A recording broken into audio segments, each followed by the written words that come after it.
A B और सी तीनों आपस में प्रॉफिट शेयर किया करते थे इन द रेशियो 5:3:2।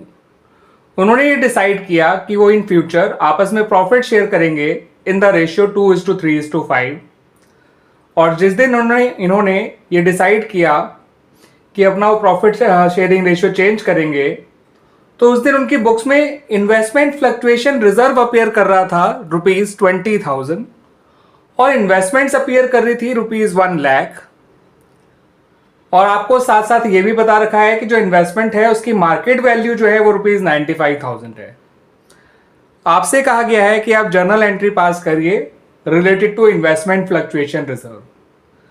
तो बच्चों, ये जो इन्वेस्टमेंट फ्लक्चुएशन रिजर्व होता है इसका मेन पर्पस ही यही होता है कि वो इन्वेस्टमेंट के होने वाले फॉल को कवर कर सके।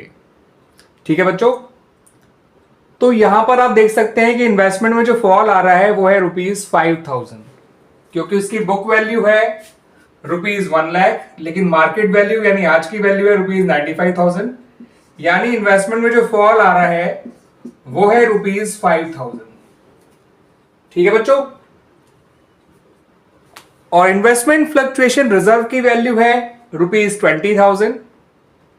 तो ₹20,000 में से ₹5,000 तो इन्वेस्टमेंट के फॉल को कवर करने में यूज हो जाएंगे, और जो बचा हुआ इन्वेस्टमेंट फ्लक्चुएशन रिजर्व है उसको हम पार्टनर्स के ओल्ड रेशियो में बांटेंगे।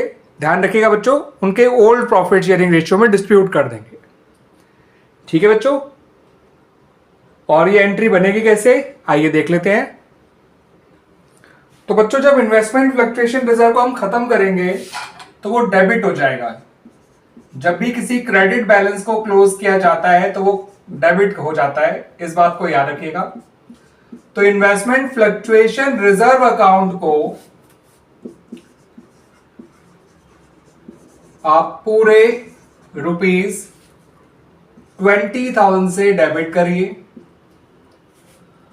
और इन्वेस्टमेंट अकाउंट को क्रेडिट करिए।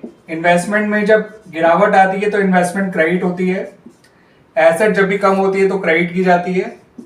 ठीक है बच्चों, और बचा हुआ पैसा जो है ₹15,000 उसको इन तीनों पार्टनर्स के ओल्ड रेशियो में बांट देंगे हम लोग, जो कि है 5:3:2, और पार्टनर्स के नाम है ए, बी और सी। तो to A's capital account, to B's capital account, to C's capital account. 15,000 को जब आप 5:3:2 के रेशियो में बांटेंगे तो ए के हिस्से में आएगा ₹7,500, बी के हिस्से में आएगा ₹4,500 और सी के हिस्से में आएगा ₹3,000। इस तरह से ये investment fluctuation reserve account close हो जाएगा। जितना इन्वेस्टमेंट में फॉल हुआ है उतना इन्वेस्टमेंट अकाउंट में ट्रांसफर कर दिया, और जितना बच गया उसे हमने पार्टनर्स में डिस्ट्रीब्यूट कर दिया। अब यहां पर यह बात भी ध्यान रखिएगा बच्चों कि जो बचा हुआ जो इन्वेस्टमेंट की मार्केट वैल्यू है, ठीक है बच्चों, 95,000, उसको हम balance sheet of the new firm में शो करेंगे। इन्वेस्टमेंट फ्लक्चुएशन रिजर्व अब बैलेंस शीट में नहीं आएगा क्योंकि वो पूरी तरह से खत्म हो चुका है। क्लियर बच्चों? बच्चों अब इस क्वेश्चन को देख लीजिए। आपको 3 पार्टनर्स गिवन हैं जिनके नाम है नितिन, तरुण और समर, जो पहले आपस में प्रॉफिट इक्वली शेयर किया करते थे, यानी कि इन द रेशियो 1:1:1। उन्होंने ये डिसाइड किया कि विद इफेक्ट फ्रॉम 1 अप्रैल 2024 वो लोग आपस में प्रॉफिट शेयर किया करेंगे इन द रेशियो 2:2:1। और जिस दिन उन्होंने ये डिसाइड किया कि अपना वो प्रॉफिट शेयरिंग रेशियो चेंज करेंगे, उस दिन उनकी बुक्स में लायबिलिटी साइड में इन्वेस्टमेंट फ्लक्चुएशन रिजर्व अपीयर कर रहा था ₹60,000 और इन्वेस्टमेंट अपीयर कर रही थी एट ₹4,00,000, जो इन्वेस्टमेंट की कॉस्ट प्राइस है। अब आपको फर्दर यहां पर 5 केसेस दे रखे हैं और आपसे कहा गया है इन 5 केसेस से रिलेटेड आपको जर्नल एंट्रीज पास करनी है। तो केसेस क्या है बच्चों, वो देख लीजिए। केस 1 में कहा है कि उसकी मार्केट के वैल्यू के बारे में कोई इंफॉर्मेशन गिवन नहीं है। तो केस 1 में कहा है कि मार्केट वैल्यू की इंफॉर्मेशन जो है वो गिवन नहीं है।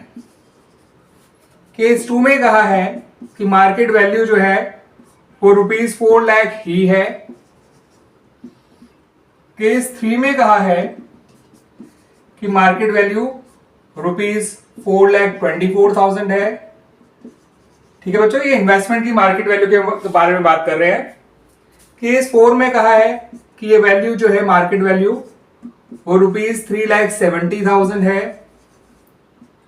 और लास्ट केस जो केस 5 है उसमें उसकी मार्केट वैल्यू ₹3,10,000 बता रखी है।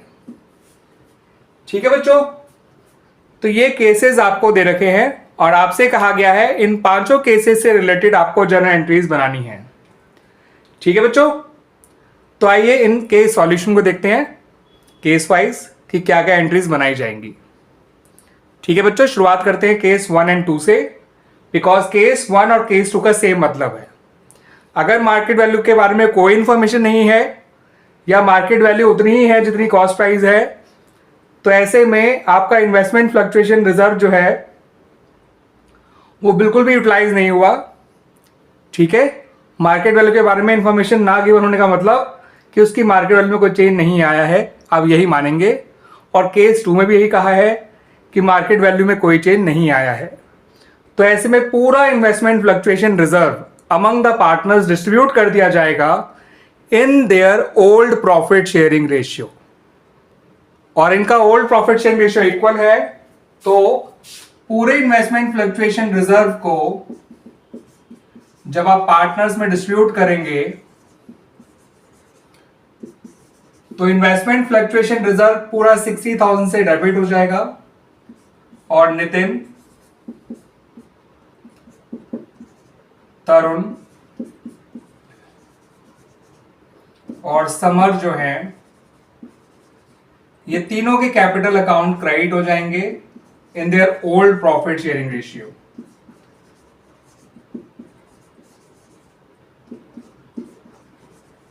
ठीक है बच्चों, जो कि इक्वल है, तो इस 60,000 को इक्वली इन तीनों लोगों में बांट दीजिए, तो 20,000, 20,000 एंड ₹20,000। ये बन गई हमारी बच्चों केस 1 एंड 2 दोनों के लिए ही आपको सेम एंट्रीज बनानी है, ध्यान रखिएगा। अब बात करते हैं केस 3 की। तो बच्चों केस 3 में इन्वेस्टमेंट फ्लक्चुएशन रिजर्व की हमें बिल्कुल भी जरूरत नहीं पड़ने वाली है, क्योंकि वहां पर इन्वेस्टमेंट की वैल्यू कम नहीं हो रही, उल्टा बढ़ रही है। मार्केट वैल्यू 4,24,000 है, यानी कि जो मार्केट वैल्यू है वो उसकी कॉस्ट प्राइस से ₹24,000 ज्यादा है। तो ऐसे में अगर इन्वेस्टमेंट की वैल्यू बढ़ती है फॉल होने की जगह, तो इन्वेस्टमेंट फ्लक्चुएशन रिजर्व उस गेन को बिल्कुल भी रिकॉर्ड नहीं करता है, और जितना भी इन्वेस्टमेंट फ्लक्चुएशन रिजर्व होता है वह पूरा का पूरा पार्टनर्स में डिस्ट्रीब्यूट कर दिया जाता है। ठीक है बच्चों, तो अगर इन्वेस्टमेंट की वैल्यू बढ़ती है उसका इन्वेस्टमेंट फ्लक्चुएशन रिजर्व से कोई लेना देना नहीं है। पूरा इन्वेस्टमेंट फ्लक्चुएशन रिजर्व आप पार्टनर्स में डिस्ट्रीब्यूट कर दीजिए, यानी नितिन, तरुण और समर। ठीक है बच्चों, तो to Nitin's capital account, to Tarun's capital account और टू समर्स कैपिटल अकाउंट, पूरा 60,000 उनके ओल्ड रेशियो में जो कि इक्वल है डिस्ट्रीब्यूट कर देंगे हम लोग। लेकिन हम इतने पे नहीं रुकेंगे, जो इन्वेस्टमेंट की वैल्यू बढ़ रही है उसको हम अपनी बुक्स में रिकॉर्ड करेंगे।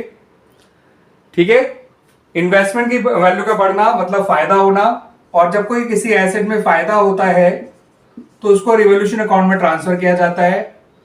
तो इसकी एंट्री बनेगी investment account debit to revaluation account.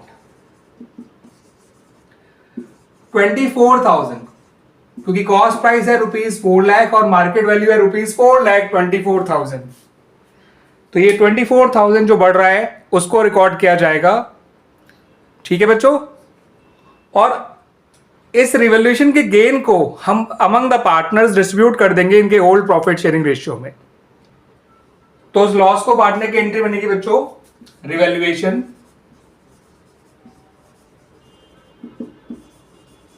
Account debit to Nitin's capital account, to Tarun's capital account, to Samar's capital account. ठीक है बच्चों, इनके पूरे नाम लिख लीजिएगा आप लोग। और याद रखिएगा ये जो गेन हुआ है रिवॉल्यूशन का, ये पार्टनर्स के ओल्ड रेशियो में डिस्ट्रीब्यूट किया जाएगा। तो 24,000 को 3 लोगों में इक्वली बांटेंगे तो 8,000, 8,000 एंड ₹8,000। इस तरह से ये 3 एंट्रीज बनाई जाएंगी। पहले पूरा इन्वेस्टमेंट फ्लक्चुएशन रिजर्व पार्टनर में डिस्ट्रीब्यूट कर दिया जाएगा और जो इन्वेस्टमेंट में गेन आ रहा है उसको रिकॉर्ड करेंगे थ्रू रिवॉल्यूशन अकाउंट और रिवॉल्यूशन गेन को अमंग द पार्टनर्स डिस्ट्रीब्यूट कर दिया जाएगा। ठीक है बच्चों। अब बच्चों केस 4 की बात करें तो यहां पर इन्वेस्टमेंट की मार्केट वैल्यू ₹3,70,000 दे रखी है और कॉस्ट प्राइस है ₹4 लाख, यानी इन्वेस्टमेंट में जितना फॉल आ रहा है वो है ₹30,000 और इन्वेस्टमेंट फ्लक्चुएशन रिजर्व है 60,000, यानी कि इन्वेस्टमेंट का जो भी फॉल आ रहा है उसको हम इन्वेस्टमेंट फ्लक्चुएशन रिजर्व से कवर कर सकते हैं और इन्वेस्टमेंट के फॉल को कवर करने के बाद भी इन्वेस्टमेंट फ्लक्चुएशन रिजर्व में ₹30,000 बच जाएंगे, जिसे पार्टनर्स में डिस्ट्रीब्यूट कर दिया जाएगा in their old profit sharing ratio. ठीक है बच्चों, तो आइए बना लेते हैं इसकी एंट्री। इसकी एंट्री बनेगी investment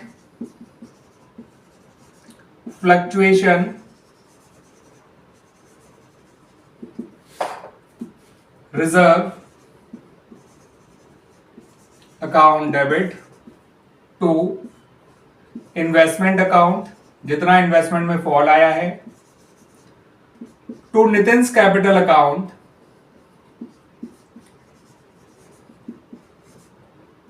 to Tarun's capital account और टू समर्स कैपिटल अकाउंट। ये हो गया बच्चों हमारा केस नंबर 4।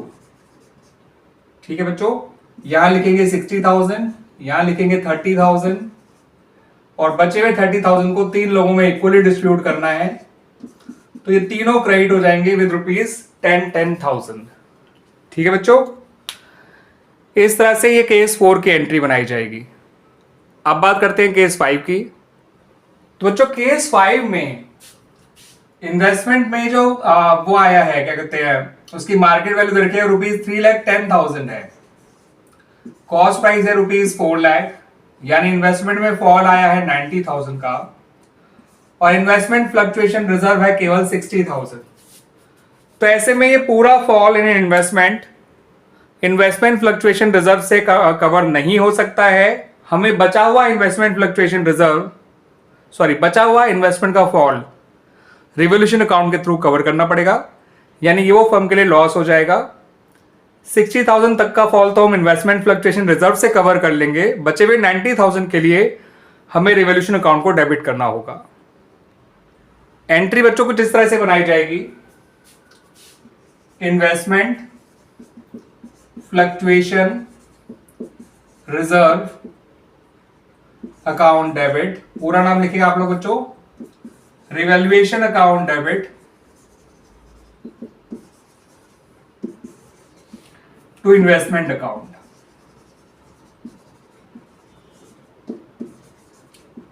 यहां पे लिखेंगे 60,000, यहां पे लिखेंगे 30,000 और यहां लिखेंगे 90,000। जो इन्वेस्टमेंट को हम क्रेडिट करते हैं वो उसके फॉल से क्रेडिट करते हैं, ना कि मार्केट वैल्यू से। इस बात को ध्यान रखिएगा बच्चों। अब ये रिवॉल्यूशन का जो लॉस है वो अल्टीमेटली पार्टनर्स में डिस्ट्रीब्यूट कर दिया जाएगा। उसके लिए नितिन, तरुण और समर, इन तीनों के कैपिटल अकाउंट डेबिट हो जाएंगे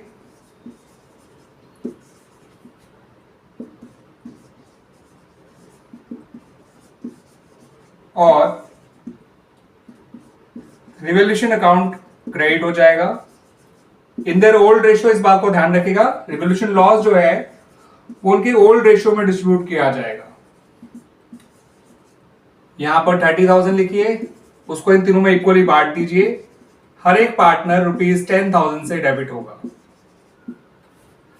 और इस तरह से ये केस 5 भी हो गया बच्चों।